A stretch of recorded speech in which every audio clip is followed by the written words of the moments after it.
medium. The dispersed phase and the dispersion medium both could be in the solid, liquid or gaseous state. Let us study a few examples. Milk is a colloid where droplets of milk are dispersed in water. Both the dispersed phase and the dispersion medium are in the liquid state. In smoke, carbon particles or soot are dispersed in the air. Here, the dispersed phase is in the solid state and dispersion medium is in the gaseous state. Ink is a colloid where solid particles of ink are dispersed in water. The dispersed phase is in the solid state, while the dispersion medium is in the liquid state. Why does a colloid scatter light? If a beam of light is put on a colloidal solution like ink in a dark room, the path of the beam of light is illuminated and it becomes visible from the other side. The particle size of colloids is large enough to scatter light. This scattered light enters our eyes and we are able to see the path of the light beam. This scattering of light by colloidal particles is known as the Tyndall effect. It is named after the scientist Tyndall. You may have observed dust particles in the air when sunlight comes in through a window or comes through holes in clouds. Dust particles in air are also observed when headlight beams are visible on foggy nights. These are actually colloid particles which scatter light. Let's do a quick check.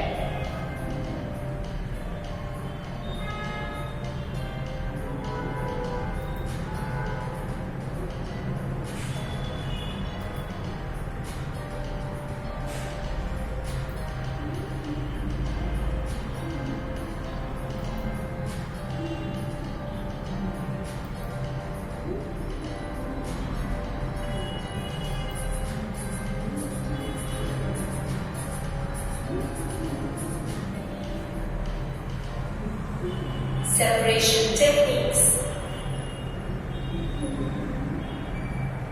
Most substances in nature are not chemically pure. They are mixtures. Separation of different components of a mixture helps to study each component and put them to other uses. Components of heterogeneous mixtures can be separated by simple physical methods like hand picking, sieving, filtration, etc. Components of a homogeneous mixture require some special techniques. Let us see a few examples. Separating the components of ink. Separating the components of milk. Separation of two immiscible liquids. Place a beaker under a separating funnel can be used. We know that the process let us perform distillation is let us perform another activity, fractional distillation. Fractional distillation is used. Air can be separated into obtaining pure substances from impure ones. Solid substances can be obtained from their solution by the process of evaporation or crystallization. For example, copper sulfate can be obtained from its solution in water by evaporation or crystallization. Crystallization is a method to purify crystals. The process of forming crystals is called crystallization. Crystals are the purest form of any solid substance. Let us perform pure copper sulfate crystals. Take solution of impure copper sulfate and evaporate it till it becomes saturated. Filter the hot solution to remove impurities. Cool the solution to room temperature. Pure crystals of copper sulfate crystallize from the solution. The process of crystallization can be used to obtain pure salt from an impure salt sample obtained from seawater. Crystals of alum also can be obtained from an impure sample of alum.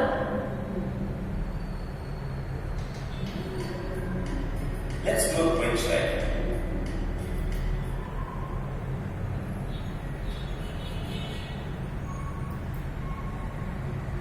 Physical and chemical changes.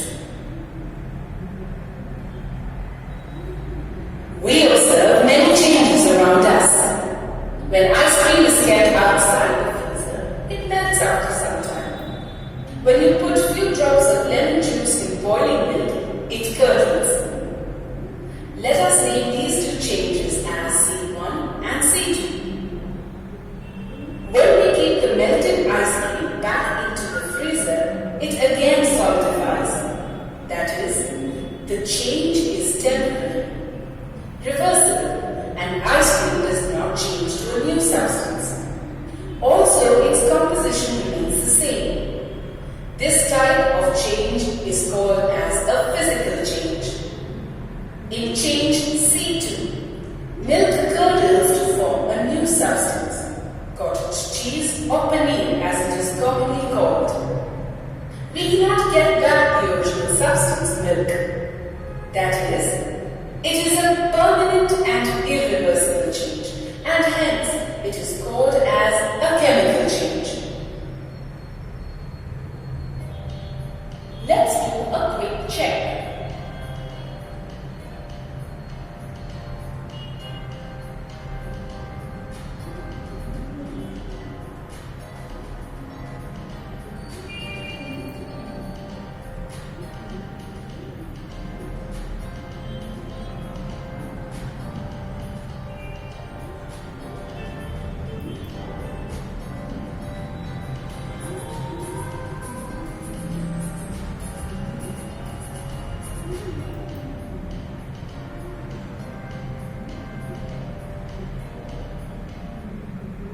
Pure substances, elements. Antoine Lavoisier, a French chemist, defined an element as the basic form of matter that cannot be broken down into simpler substances by chemical reactions.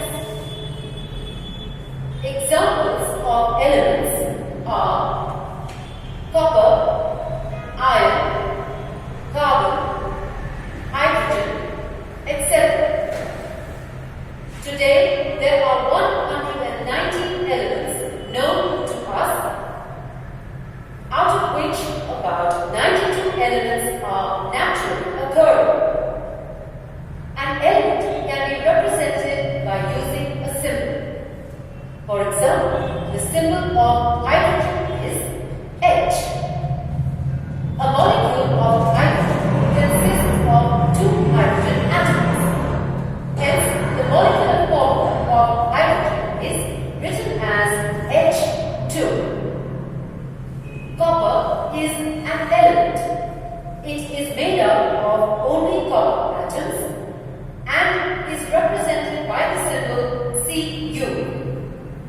Elements are classified as metals, non-metals, and metalloids.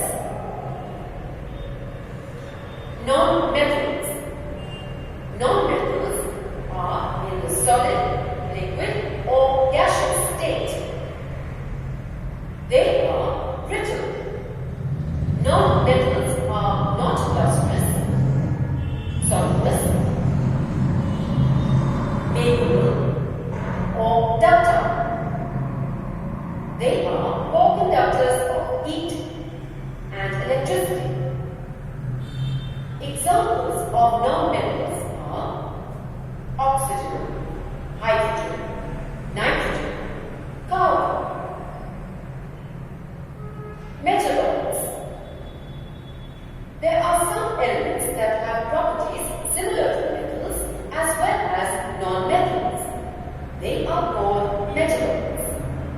Examples of metalloids are silicon, boron, and germanium. Compounds. A compound is a substance composed of two or more elements chemically combined with one another in a fixed proportion. It is represented by a molecular formula. Water, carbon dioxide, chalk, and washing soda are all compounds. A compound can be divided into simpler substances by a chemical process. The physical and chemical properties of a compound are completely different from those of its constituents.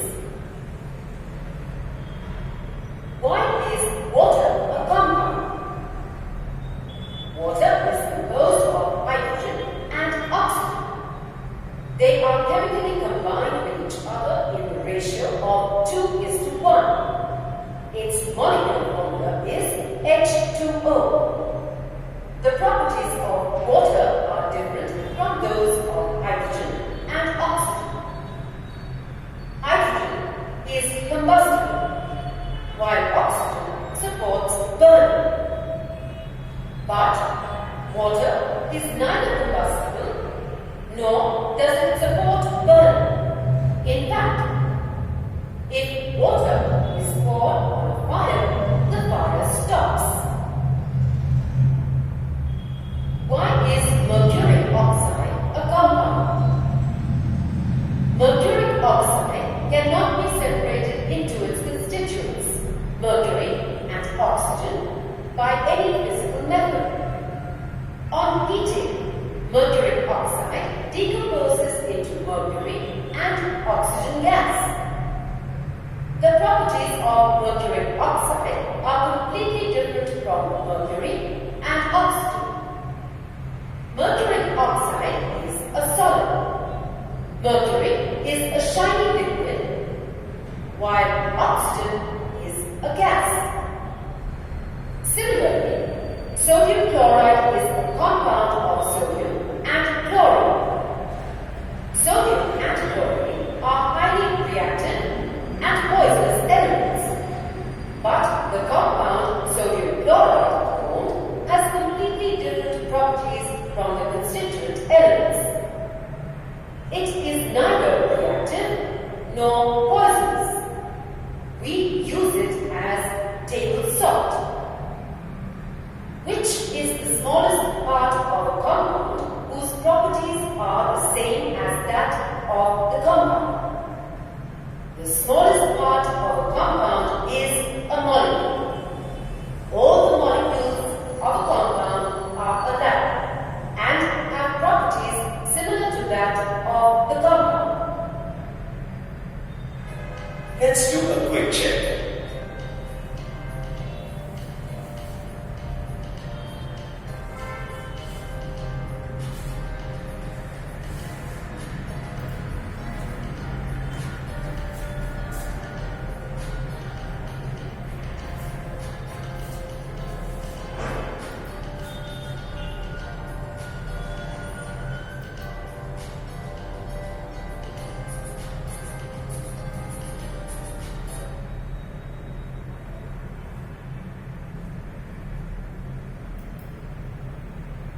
Separation techniques. Most substances in nature are not chemically pure. They are mixtures. Separation of different components of a mixture helps to study each component and put them to analysis. Components of heterogeneous mixtures can be separated by simple physical methods like hand picking, sieving, filtration, etc. Components of a homogeneous mixture require some special techniques. Let us see a few examples. Separating the components of ink. Let us perform an activity to separate the blue dye from blue ink. Take a beaker half filled with water. Place a watch glass over the beaker. Add a few drops of ink on the watch glass. Now, heat the beaker for some time. What do you observe? You will observe that the water from the ink is gradually evaporating. When all the water has evaporated, stop heating the beaker. There is some colored material left in the watch glass. This colored material is the solid dye obtained after all the water from the ink has evaporated. This process of separation is called evaporation. This method can be used to separate a volatile solvent from non-volatile solute. From this activity, it is clear that evaporation is used to separate mixtures. Ink is a mixture and not a pure substance. Separating the components of milk. Let us perform an activity to separate cream from milk. Take some full cream milk in a test tube. Centrifuge it using a centrifuge machine.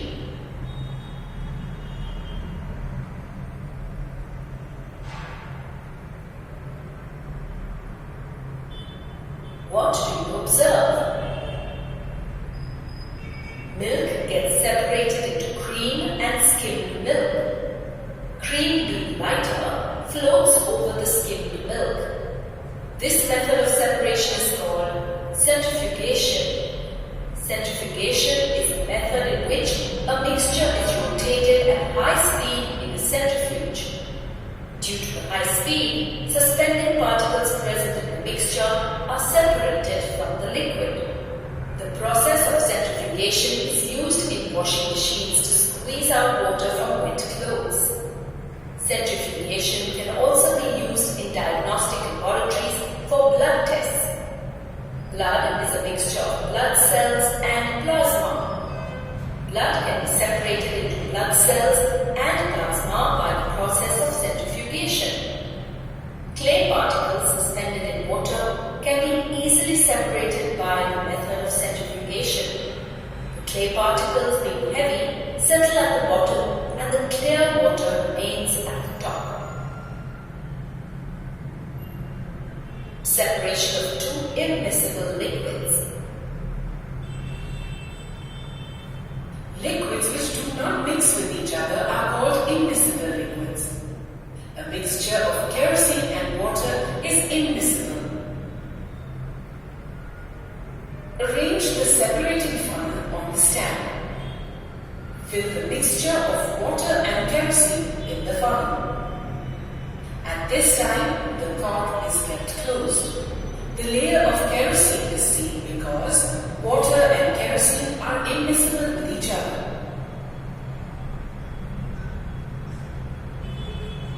Place a beaker under the separating funnel. Now, open the cork in such a way that water from the funnel comes into the beaker very slowly. Close the cork when water flows out completely from the separating funnel. Only kerosene remains in the funnel. Now place another beaker under the funnel and open the cork. As a result, kerosene from the funnel will be collected in the beaker slowly. Thus, the liquid substances which do not mix with each other can be separated by using a separating funnel. A separating funnel can be used to separate immiscible liquids. The separation of two immiscible liquids depends upon the densities of the two liquids. The liquid having higher density forms the lower layer, while the liquid with less density forms the upper layer. A separating funnel can be used to separate a mixture of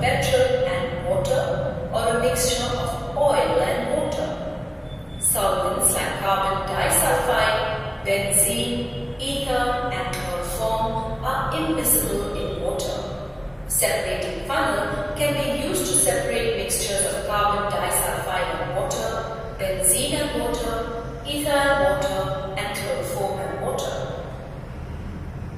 The principle of separation of substances based on their densities is useful even in industries. During the extraction of iron in the blast furnace, the molten iron forms the lower layer and collects at the bottom of the blast furnace, while the waste material that is slag obtained during the extraction being lighter forms a separate layer on the top of this molten iron. Separation by sublimation. We know that the process due to which a solid directly changes to gaseous or vapor state and on cooling directly changes back to solid state without changing into liquid state is called sublimation. So, this method can be used to separate mixtures that contain a volatile sublimable component from a non-volatile impurity. Let us understand this with the help of an activity. How would you separate the mixture of sand and iodine crystals?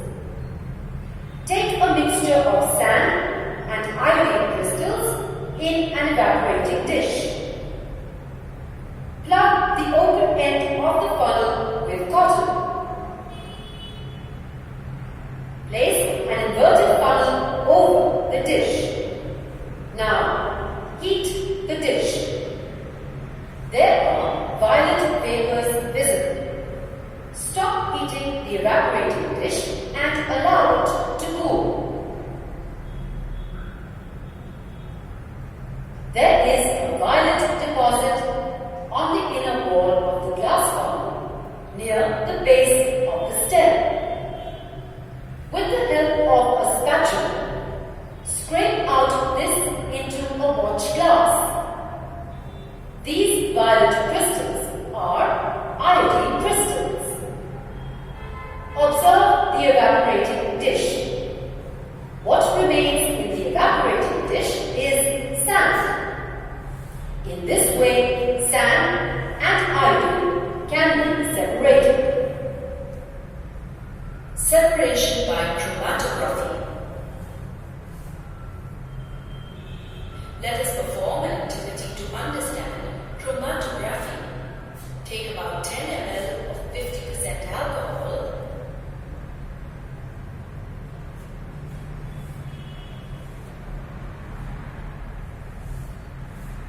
That is the element in a glass jar.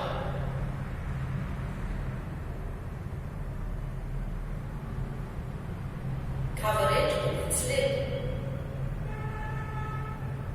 Now cut a strip of chromatography paper. Draw a line with a pencil parallel to one edge of the paper about 2 centimeters above the edge. This is the base line. Draw another line at a distance of 10 centimeters from the base line. This is the solvent front. Using a capillary, place a drop of the mixture of inks at the center of the base line. Allow it to dry. Successively put 2 to 3 drops at the same point and allow the drops to dry. Suspend the paper strip in the jar such that the lower end of the strip carrying the spot just dips in the solvent. Now cover the jar.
This process of separation of mixtures is called chromatography.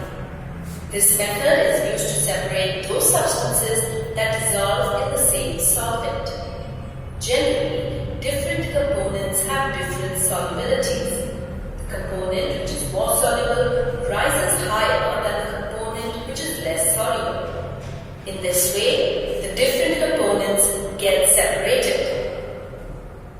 With this technique, we can separate various color components of a dye, pigments from natural colors, drugs